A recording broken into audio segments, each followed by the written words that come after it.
on. There are people on. Can we see, can you make it so we can see everyone? And I mean, I love to see Shelly, but maybe we can see like all the boxes. Gallery, there we go. There we go. So does anyone want to get started or? Oh, Brian. All right, well, welcome everyone for coming. And I'm just looking and trying to figure out who's here and how many are just of the committee and how many extra souls we have here. Everyone can hear us okay? Great, great, great, great. So basically what we wanted to do is just take an opportunity to highlight what this committee is and what our initiative is for the campus. With that said, there are members of the committee here. So I'm Amy, Stephanie, and Michelle. I was gonna say Shelly. I'm like, no, Michelle, Brian, and then Shelly's online. And I don't know who else. I think there's a few of us, but anyways, what we're gonna do is just start with telling you what our mission is as soon as I find it. That's what I'm trying. That's why I'm like looking feverishly. Does anyone have it in front of them? I'm on the, oh, I might have it right here. Here we go. Although I don't know if that's the official one. Is it the working well-being statement? Is that the one? It's getting close. So is that what it's called on here? Oh, I just saw Shelly pop on.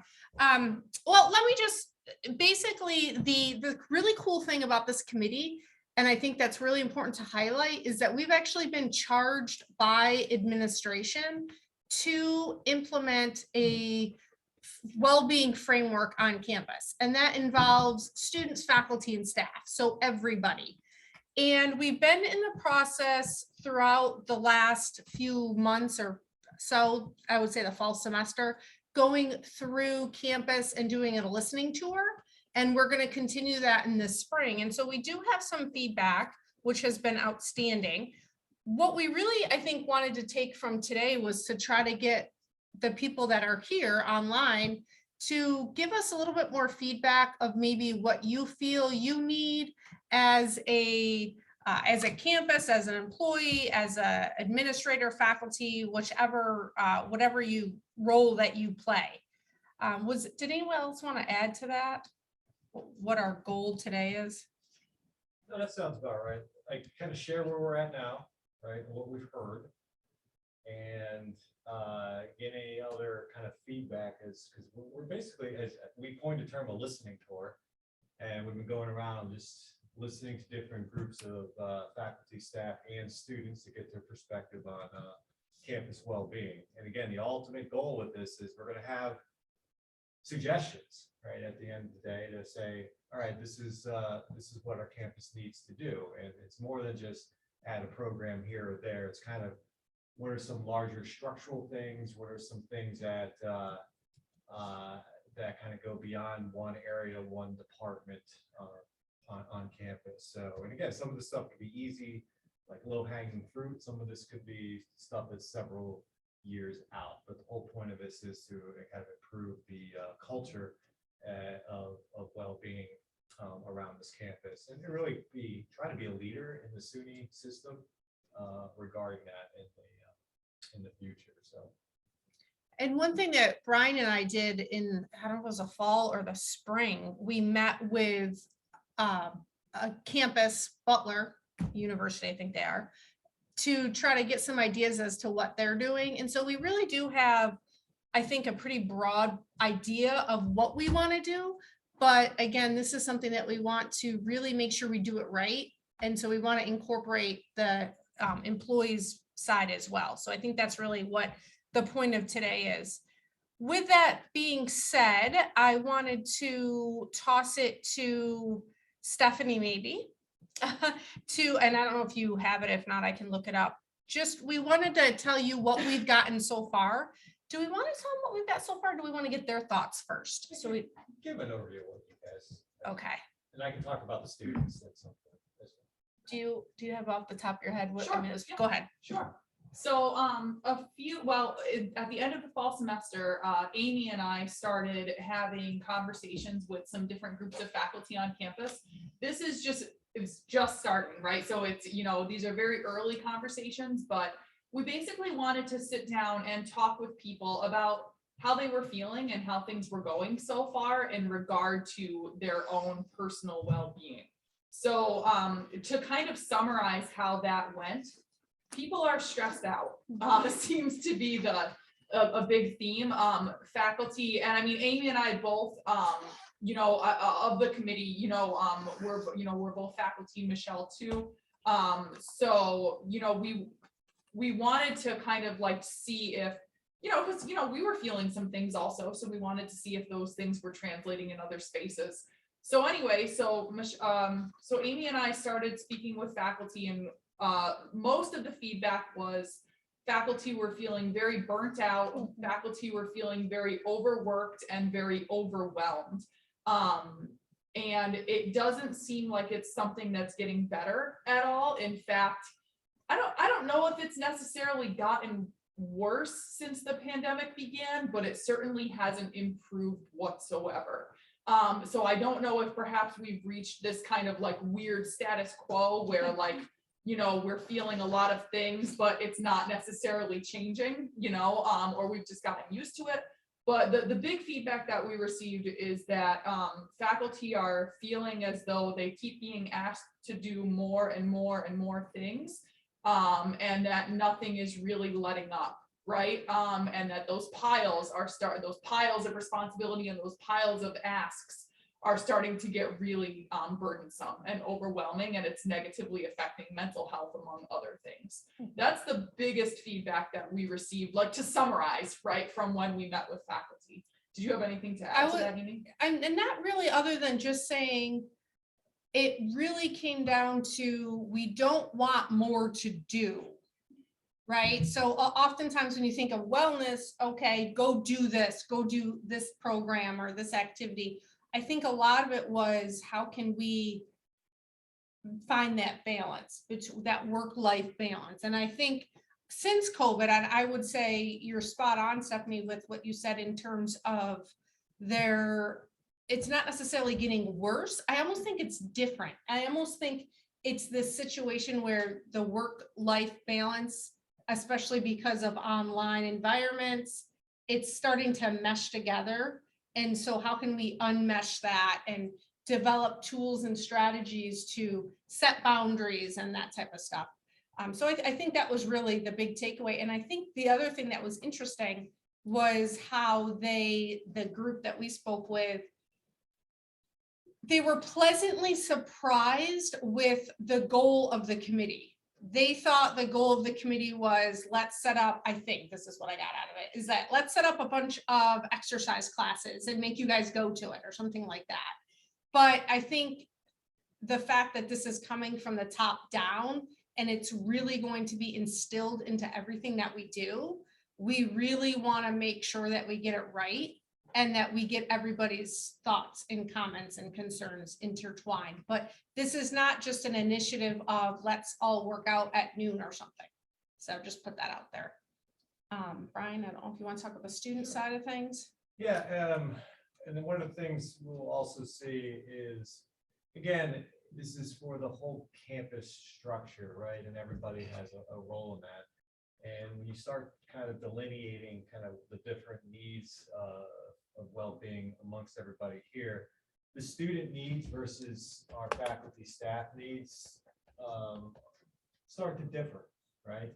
And it's really kind of difficult to lump them together. So I had a chance to do probably about 5 or 6 student groups so far, asking them pretty simple questions of like, how's Oswego doing with your well-being? Where are we like maybe struggling a bit, and how can we improve the campus? And the students, they have I would say they're gonna have a little different view from what from the faculty staff side, because they'll immediately go to things like, how's my nutrition? Mm-hmm. How's my physical activity? Most certainly they're, I would say, very self-aware of mental health. I think they're still kind of trying to formulate what that exactly means. I think different students are kind of different levels regarding that. But, there's some real, like, just, generic, good suggestions in there. Things like, hey, like, this campus is a little drab. Can we spice up the color a little bit here? Can the buses run earlier, because I don't like walking all the way from Oneida to Rich Hall at 7:40 in the morning. Parking, I get very stressed when I try to come and park on campus. I'm not comfortable approaching my professors if I have I need a mental health day. That was kind of hit and miss. I think it was very much dependent on the instructor. I'm struggling with my balance of my schoolwork, my job, and my social life, and I feel like I don't have the tools to manage that. Unreasonable expectations come along with that, and this is going to vary from student to student, so you really can't say like, oh, this is what everybody stays. They said dining hall comes up quite often. If you ever want to know how students perceive campus, just look at dining and parking, and then that will take about 95% of everything that students perceive of campus. They also thought things like, hey, the campus has lots of great programs for us. We have great access to physical activity facilities. It seems like we have a good counseling services center, health services that we know that they exist and they're supportive. Now, again, what does I think there's some challenges of how do you access those things, but so those are kind of some of the different themes bubbling up. But it's the one thing I did hear from a positive standpoint was like they did feel some level of support, and they felt that there were, again, ample ways that students could be engaged on campus. Actually, a couple of them said it was almost too much, a little overwhelming. And gosh, this spring semester, they're going to have so much stuff to do because we just gotten a couple grants coming in, and we have lots of programs to throw at them. But so I think that's kind of a summary of the students. I'm not done in this. Shelly, you can jump in too. Shelly, also, you met with some students too. Yeah, so I actually, a lot of what I heard from the students mirrors a lot of what you just said, Brian. I did talk to a student group. I've got a couple more scheduled in the next couple of weeks, but they said that we have accessible resources, but you have to know how to get them. And some of them aren't sure how to go about doing that. They said Oswego Today is helpful if you take the time to read it. So again, I think it's out there. It's just the accessibility piece and how do we get that to them. They said people are here to help, and they listed several names. They said professors too, you have to take the time to develop relationships. And so I think there's an acknowledgement of that piece. Exactly what Brian said. They said there's a lot going on and it can be overwhelming. They said the emails come in from organizations and events, and it's overwhelming to pick and choose because you can only go to one because there's things happening at the same time. Sometimes there's an accessibility issue in terms of leaving campus. So they feel like they have to stay on campus. They can't explore the surrounding campus community. And there's a lack of awareness about certain programs and services. And again, I think it goes back to it's there, but how do they access that information? How do they get the information? When asked what well-being at SUNY Oswego means to you, they said safe environment, physical, mental, spiritually happy and content, the dimensions of wellness coming together. So I think that is important to them. And then when asked what services or programs they participate in, they listed a laundry list of things. So I know that they're participating in things like counseling center, going to the gym, going to Penfield, being part of clubs and organizations. And then I asked, do you have the support network? Do you feel you have the support network and other resources, internal and external, you need to succeed at Oswego? They said yes, overwhelmingly. They can see how it can be hard for underclass. We can only do so much to get information out. The new generation needs to want it, which was interesting, I thought. And then also they mentioned the GST 104 success coaches, the students might not always want to go, and there's only so much that you can do. We're offering it, we're putting it out there. How do you get the buy-in, I think, is what we talked a little bit about with that. And I think making connections just kept coming back. So it was interesting. I can't remember if I talked a little bit about this or if they were mentioning things and I said it, but they said, bring back the bowling alley, bring back a restaurant on campus. We need a place to go. We need a place to build community. We need places to go that can bring everyone together. I'm like, that sounds a whole lot like the old Hewitt Union. And I can't remember if I had influence in that or not. So I'm just going to own that right there. But they seemed really like they needed that place to come together for community, that hangout space. You know, it's interesting, as I was walking into the library this morning, you see that big, you know, empty cement space. I really think it would be so cool if something could happen to that. And this is obviously more long-term, but we have that huge space. And I mean, I have no idea what the plan is for that area, other than painting it, what, blue now or something. But I don't know, I was just thinking of that, Shelly. It would be such a great, I mean, that's more of a structural thing, but anyways. All right, well, thank you, Shelly. That was great. Brian, that was great information. I think one thing too is we're seeing a different generation, a different type of student in many ways. And I look at it as kind of like the post-COVID student. And I think the post-COVID student looks very different than the pre-COVID. And that could just be my perception. But I almost got that, Shelly, from what you had said about a comment about the student, you had said something about this new generation or this new student or something. But I think the needs of the students are much different than what they were 5 years ago, right? And one thing I had written is we are, you know, as we get our recommendations to administration, one of the goals is to create some sort of branding and an official website and all that stuff. So there will be that kind of one-stop shopping. If somebody has like, you know, they want to do something for their spiritual wellness, they can find that easily. So with that said, I want to stop talking for once and open it up to everybody that's attended.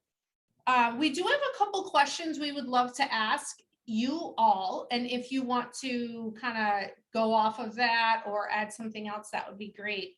But in your own personal workspace, so you as an employee of SUNY Oswego, what do you really feel like you need from the institution to flourish and thrive at work? Does Kristen have her hand? No, that's just my mouse. Yeah. I'm not part of the committee, so I can help answer this too. Oh, I great. think there's also been conversations in faculty assembly.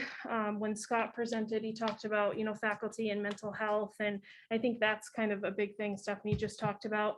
And I feel like kind of going back to when during the pandemic, I know we're still technically in it, when we had those mental health and wellness days, they weren't really that for us as faculty. We still had meetings.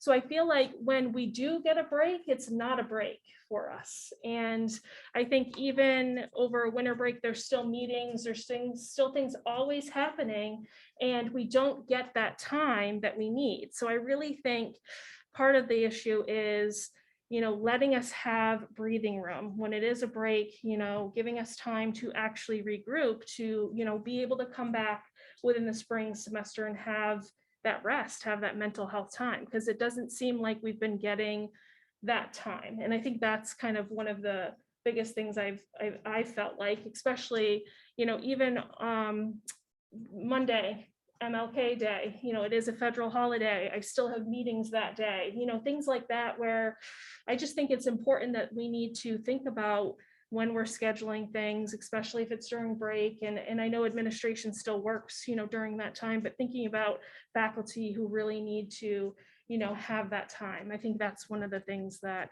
I really feel. And let me just pull up the chat here too, to make sure we can see everybody's Yeah, I'm getting comments. those in the minutes too. So there's some good ones.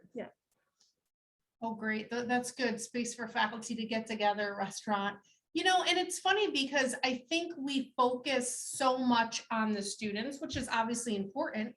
You know, they're essentially, you know, that's how we get paid from them, you know, kind of.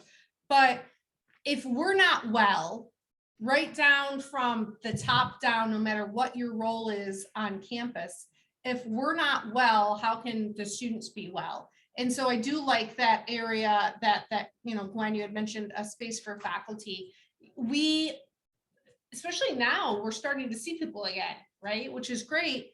But do we have that space where we can just go and have our own space with others? Also thought staff need to be in days home class. Yeah, true. And I know another thing that came up was the work day. You know, is it now that we know that we can work online, and this I think is more from a professional staff side of things, is it okay to work from home a day or two? What's wrong with that? You know, so those are questions that I think, and I don't know if that would be like a SUNY thing. I don't think so. I think that's a administrative, SUNY Oswego administrative thing. But that's something that also came up was, you know, working from home, you know, a day or two. And now if this is coming from the top down, with that being said, is there acknowledgement of those aspects for faculty? In what sense? In the sense of, you know, being able to maybe work from home a day or two, or understanding that, yes, if you have a mental health day, there shouldn't be anything scheduled. You know what I mean? Right. Is there acknowledgement from them as top down, or? Well, there's acknowledgement of nothing yet. That's Okay. our goal, is Just to the charge to- yeah, exactly. Okay. So what we have to do is write up a formal letter, so to speak, that we will give to the administration at the end of the semester, end of spring semester, basically highlighting what we have found.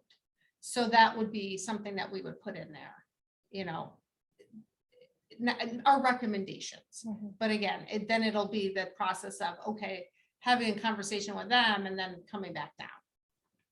And I think from a faculty perspective, I think that's really something that can be discussed with the department chair. But I think for professional staff, it's like a whole nother thing. We are making, okay, yes. Hey, Glenn, do you want to expand on the fostering the faculty staff relationships there? No problem. Well, I think that there's a perception from some faculty that staff don't know what they do and don't respect what they do. And I think that there's a perception from staff that the same thing happens, and both are true. But I think that we all have the same goal, which is helping our students. But I think that we forget that there are times when we have more flexibility as staff. So I can choose to be participating in this from the comfort of my home office, but my office person needs to be at her desk. And if she's working from home, she needs to get permission, and she needs to let all of us know and make sure that we can get the stuff that we need to do. And there's not always the respect on either side for the other, and we need to make sure that that is there. It's a great point. Yeah, and that brings up a kind of when you're dealing with the faculty staff side, this level of fairness for, like, you know, where you're working, where you're presenting yourself. You know, some people who have to be here on campus all the time, and others that can work maybe from home.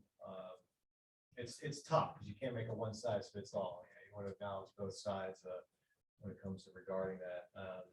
And it was interesting. I noticed on the student affairs side, we've had multiple new positions made. I would say new, but just restructured positions for some more entry level folks.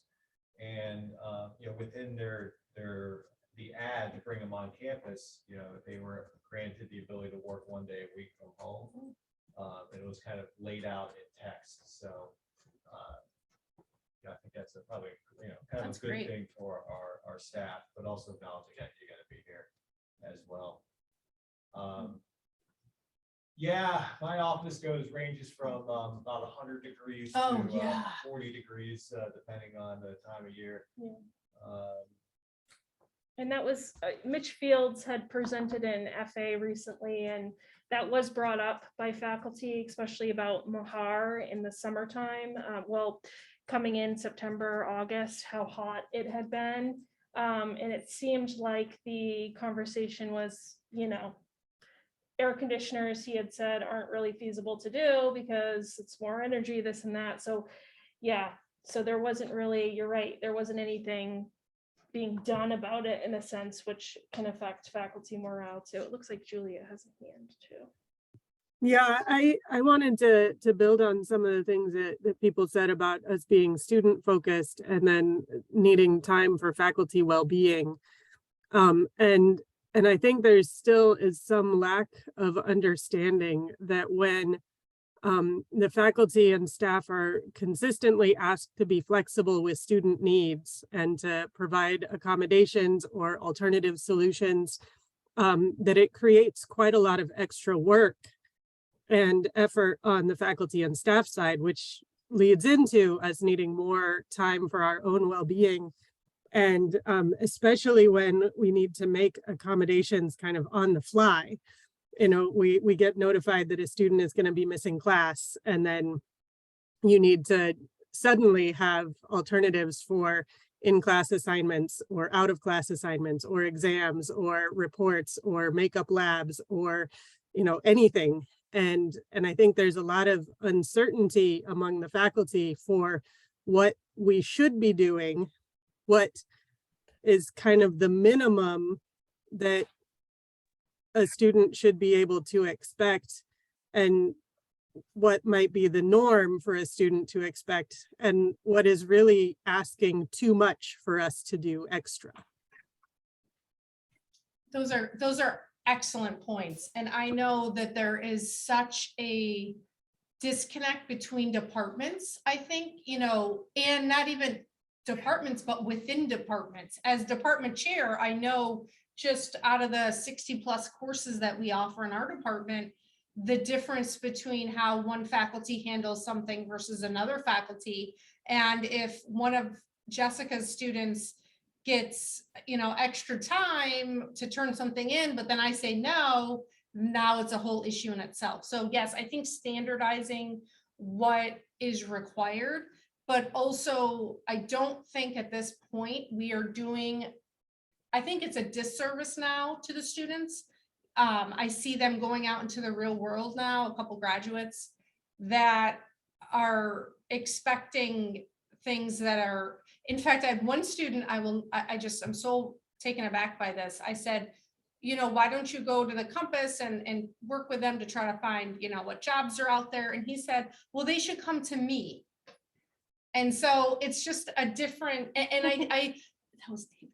And I think that a lot of it is that we did coddle them. And I shouldn't say we, I don't want to put everybody in there, but a majority, as we needed to for a period of time. But I think that period of time is over. And now these graduates are going into the world and they are incapable of fending for themselves because everything has been spoon-fed to them. Or meeting deadlines. Or deadlines is like, doesn't exist. Right. Yeah. Because if everybody's making concessions because deadlines can't be met, then we're seeing that carry over into practicum and internship experiences. Yes. as well. Yeah. And I think, I almost feel like that might be also where GST can start to play a role. I mean, I know they talk about time management. Brian, I know you taught a class. I don't know who else taught a class, but I almost think that there needs to be something in there about these are your expectations moving forward. This is not high school. I jokingly tell people how my daughter who's in 9th grade, she was given a syllabus the first day of school for, I don't know what class, science or something. And it actually said on there, all late assignments will be due up until the last day of the quarter. So of course I saw it and nipped that in the bud right away with my daughter, but that's what we're dealing with now. Students that have no concept of deadline. So I definitely agree with that.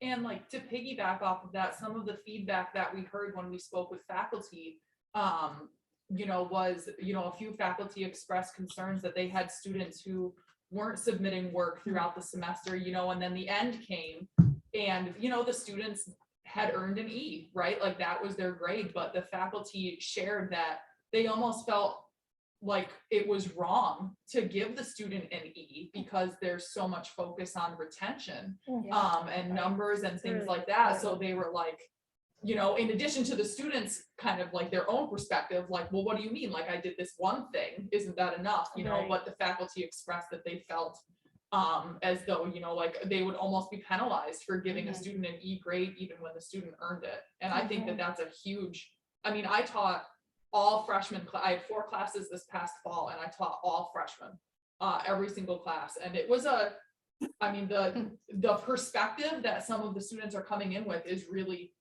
it's challenging. That's a good point. And I think this is something that should go in the minutes, and it might be in there, but I think that goes to administrative support of decisions being made at the faculty level. So feeling confident that you can give an E when an E is deserved, and not feeling like there will be kickback. I know my first year signature course is always that one that I feel I don't like to give E's out because they cannot repeat that course. And I did for the first time give 3 out. And it was one of 2 situations. It was either they came to every class, but did not turn in one assignment, or they turned in every assignment and didn't come to class. And they think that that's acceptable, and they got E's and they can't repeat it. So that's unfortunate. Gwen has her hand up. I want to emphasize what Julia did, which is that if we're going to get, we need support both from our chairs, which I know that Julia also does, but we need support, and Magdalena does. I mean, we need support both from our chairs, but also from administration, that if we're going to have this standard and then we get this late request, we need to be accommodating and flexible, but it's way more work for us. And quite frankly, it's also often a lot of extra last minute work for accessibility resources. And how fair is it to everybody else? So there's some of that going on as well. And when we've offered supports to students along the way, suggesting various things, tutoring, the writing center, counseling, like all these other supports, and they don't do it. And then we're told very late, you need to be to get more out. accommodating. That's actually challenging. So I'd like to really highlight in your notes out Julia's comment. Gwen, I would love, well, we have you on the line as the, I think you're still the honors advisor, right? One of the honors advisors. Have you, from your perspective, working with honors students, what are you seeing? Because I know I've worked with a couple honors students that the last 2 haven't really been successful. But what is your take on the general scheme of how the honors students are looking? So let me preface this by saying I was off campus for a chunk. So I missed the first 1.5 years of COVID. Right. So I came back not knowing a whole cohort of students because I was out for 4 years. I think that the students are as anxious as they have always been. And we've had the same retention or not. We have about 50% of our students who come in as first year students will graduate at the end of the program. Unfortunately, 2 of them were with you, so I'm sorry about that, Amy. but they're more articulate now about their challenges, and they're more willing to say, I need counseling, or I have some mental health issues, or I have anxiety, or they're more willing to articulate some of their issues. They're also trying to refigure out how to make friends, how to be friends, how to be in social spaces with other people, because they lost that for 2.5 years. So, and then this also goes back to one of Julia's points. We can offer them really, really great advice. And if they choose to not pay attention to our awesome advice, then we can't help them. So for everybody else, what happened with Amy was she had 2 different students who did not hand their thesis in at the end of the spring semester, which we really, really, really highly encourage them to do in many, many, many, many ways, because we know what happens after you graduate, right? Like, well, you don't graduate because you don't have all your credits in, but you're off campus and you're starting your next thing. And usually, unless most of the work has been done before May, it's not actually going to ever happen. And so I can't force anyone to do my brilliant advice. I can only suggest it many times. But I think that that's happening. I just think that people are more willing to own some of their issues now in a more public way than they had been in the past. That's great feedback. Thank you. And I know in my situation, well, with one of the students, it was a matter of them assuming that they could turn something in at the last moment and it was acceptable, like no revisions, nothing. And I mean, not just from an honor side, but just students in general, the work that I'm getting. I feel like myself as a faculty, I feel like my standards have dropped a bit and I don't like that. I don't want that to happen. Okay, so I wanted to, do we have any other? Well, in the chat, just looks like Kristen had agreed with Magdalena about paperwork, just stuff that may not be as important or. Yes, and kind you of know, assessing. one thing that I thought of, and Michelle, you had said it kind of under your breath when you got here, but I think of pre-tenure faculty having to basically put together their portfolio. I mean, I guess maybe there's never a good time to put your portfolio together, but doing that during your winter break when you're trying to relax. I remember when I was tenured, I think it was the best thing about being tenured was not having to put my portfolio together in January. So I think that's just like, and I don't know a way around that, but I do think from a faculty perspective, because we're working so hard with these students during the semester, that our research and those types of things are going to the wayside, which then your whole break is consumed with kind of catching up with that stuff. But Well, I'll just preface, you said relax during winter break, but like going back to kind of the point I made about there's not really that time. right, that's the all time point. because of, not just because of that, but there's still meetings and things that Right. are going on for a lot of people because there's still people that are here on campus working during that break. Right. So, Right. Yeah, and I've noticed that with the portfolio, and you know, at least this year, it's not hitting the first day of class that it's due.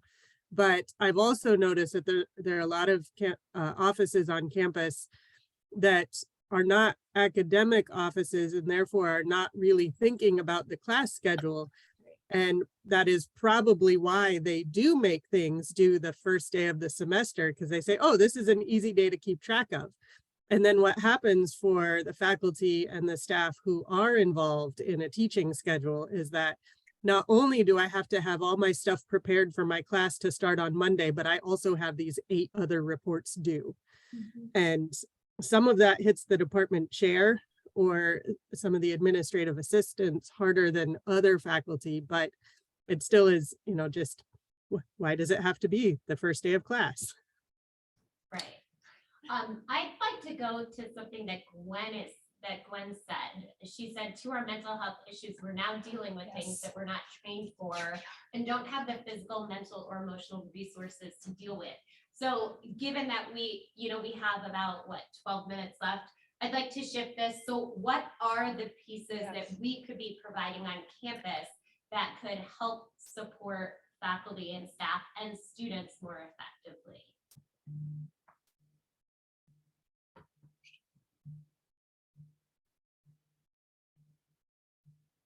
I'll jump in with maybe like a pseudo answer to that, at least some of these concerns that I was just hearing from the different themes, and then I think we can say that also as a solution. And Shelly, this is more your area. I feel that the Dean of Students office is really transforming more into a support service for our students. So it comes off a little bit of the plates of our faculty. When you have that student that's like, I got this, this, and this, I need help here. And it's like, whoa, this is pretty heavy for a conversation right after class ends, right? And when we see these students come up, we're like, a lot of times pushing into the Dean of Students office. But now the Dean of Students office, you know, it's focused there. Or Shelly, have we been public with their new area yet? I thought Kathleen was, or not, under the Dean of Students office. Not yet. Not yet. All right. That seemed to be like, anyway, it's been more support for our students that is centralized. So I think that the culture of care is a term we've been using quite a bit in student affairs. But to try to take it a little bit off some of your plates, even though you guys play such a huge resource in that. So that is kind of one, I think it's formulating right now. And I think it's pointing in the right direction. And I think that the Office of the Dean of Students has a lot of supports for students, and some of it is it's a kind of a clearinghouse, I guess. So they have the Oz Concern Navigator. So a lot of our students really find that helpful, and even some faculty and staff who might not know about some of the resources on and off campus. So I think it's OswegoConcernCenter.com or something like that. But you can just search Oswego Concern Center and it shows up. And it basically, you can type in a question or a topic, and it offers all of the resources for both. on and off campus. And so that is a resource that you can certainly share with your students, or if you're not sure where to direct a student, if you can always call us. Thanks, Grace. There's also one of the things that the students I talked to said that a lot of their peers don't know that we have a student emergency fund. That if they need emergency things, it's not like to buy books or pay tuition, but it's, if you need to get home for the holiday or break and you can't afford it, we can help with those kinds of things.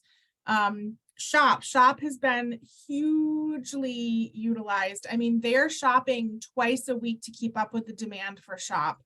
There has been a huge increase in the request for resources for students. And so, we're trying to make those connections, but I think a lot of it is just, it's a lot of work. It's a lot of requests from the students. But we also have so you can email Shop, or Maggie Rivera actually works with Shop. And so I know that we did a student affairs end of the year celebration in December, and we asked everyone that came if they'd bring a shelf stable item, and we just brought them over to Shop. So they'll take money, they'll take shelf stable foods, and they will take warm weather clothing. We have some students that don't have hats and gloves and things like that. So I think once you add some of those layers onto what they're already dealing with, it's like they're struggling to get around, they're struggling to get food, they don't have a winter hat. I mean, all of these things kind of spiral for students. But we also have a BIT team that have students of concern. So if you have a student that you're concerned about and you want to reach out, you can reach out. Dean of Students is the email address to share that information. But there's going to be more to come, I think, in the next week or two. There'll be some more resources out there, but do you all feel like you have the proper resources to share with students, or for you yourself to be able to refer? Is it in a place that's easily accessible to you? Can it be more accessible?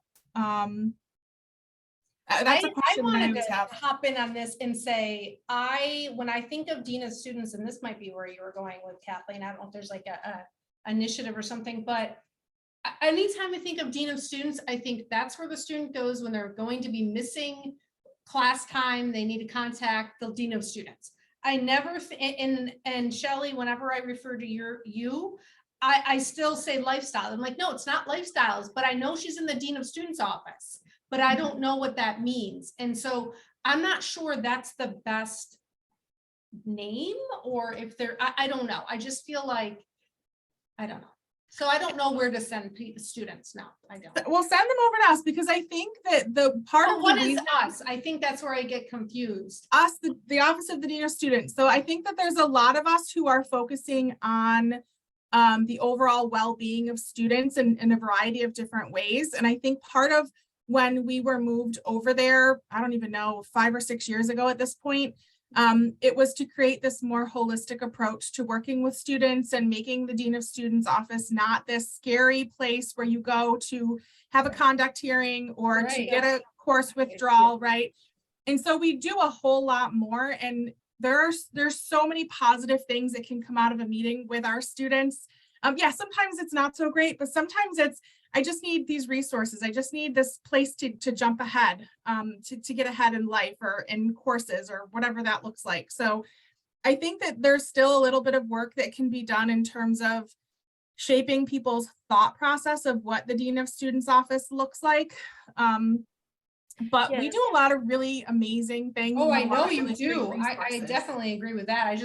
I feel like the name, and I think when we get to like a website and all that, I think that will help tremendously. Jess, I interrupted you. Well, I was just gonna say, If I yeah, could, go- this is Liz. I'm sorry I'm not online. I'm recovering from COVID, so I don't think you want to see my face.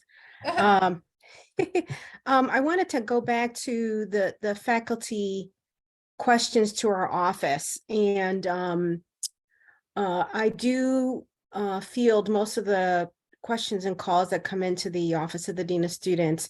Faculty wanting to know how to respond to a student who writes to them about a severe mental health issue or a life issue, or how to correct a student's behavior.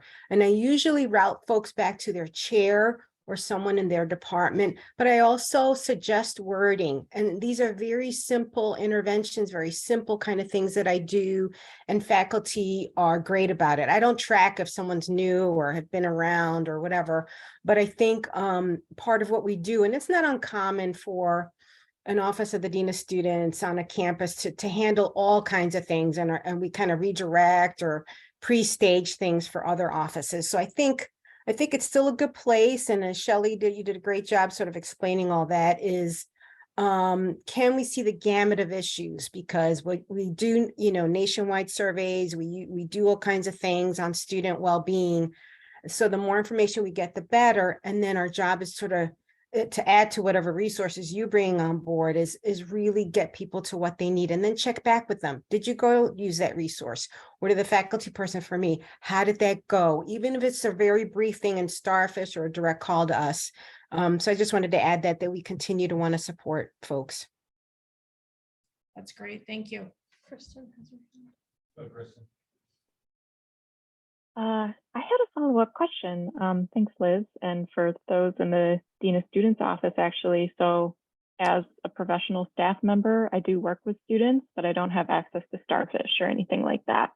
And there's been a couple times when I've had a significant concern about a student, contacted the Dean of Students office, and I'm just curious, like, what happens from there? Like, I feel like the response I've gotten is basically like, yes, the student can contact us, but if the student is not contacting anybody, like, what happens from there? I guess I'm just curious, like, if it's a recurring issue and the student doesn't seem to be seeking help, like, what can somebody do? Or what happens, I guess. Yeah, that's a good question. There's two lines to that, and I don't know the specifics. But sometimes what I will do, I will say to advisors or front office staff or administrative folks, is if the person is with you, call us. Help them call. Students, and you've mentioned this already, they don't know how to ask for help. They kind of know generally, but the social skills, and we're talking 18-year-olds, 17-year-olds, how do I talk about what's going on? And so sometimes I'll have, the right there with me, and we'll just say, or I'll say, bring them over if you're nearby. I do hate where we're located, so that's a big walk for some folks, but it's just, the wording, and I don't say anything outstanding, really. It's more to get access. Sometimes I'll have to say that, Kristen, I can't get back to you about something that happened or what we're doing, because it might be, I don't know, protected information. But most of the time I'll say, yeah, we got it, thanks, I'll reach out. And I have to say we have better luck with on-campus students than off-campus students. That's a whole area. Maggie Rivera is working on it. You'll see students saying how busy they are, resources, yada, yada. But that's a whole area, folks, that really need the support. And we do make efforts to reach out to them. It's very rare when I'll pull somebody out of a class to talk to them.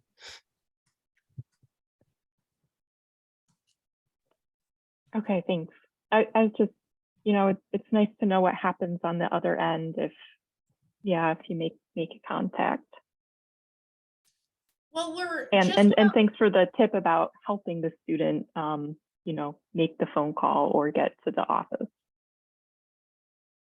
I think as you all can see, and we're just kind of wrapping up here, is that the campus has a significant amount of resources and programming. I think, again, it seems like there might need to be, and I'm biased when I say this, but a little bit more emphasis on employees and employee well-being. And it's because if we think about all the awesome things that we have in place, it's almost all for students, which again, we need students to be healthy. But I think that what we've been gauging on campus is that the employee well-being and employees from the top down, no matter what your position is struggling. And so that's really what our emphasis is not on that. I want to highlight the point that this well-being initiative is going to be for everybody, students, faculty, staff, everybody. And so with that said, as we wrap up, any additional feedback that you may have, please send it to us. I'm going to actually maybe throw, Michelle, if you could be the one that receives it, because then you can put it right into the notes. But if you want to type in the story. If you have any other feedback, if you that story, if you have any other feedback, maybe that you can gather from your own spaces, that would be awesome. Maybe at your department meetings, have an opportunity to take 10 minutes to say, hey, what can we do to help you from a student, for their students and for themselves. And then just pass that along to Michelle. She can put it into our notes. That would be super helpful. And I want to emphasize, this is all going in anonymously. So Right. This is a collective of different perspectives around campus. So anything you share with us will be anonymous. Anything else, Brian? No, I think we're good. Thank you all for coming. I really appreciate all the feedback. This has been very helpful. Thank you. Yes, thank you. Thank you. Take care.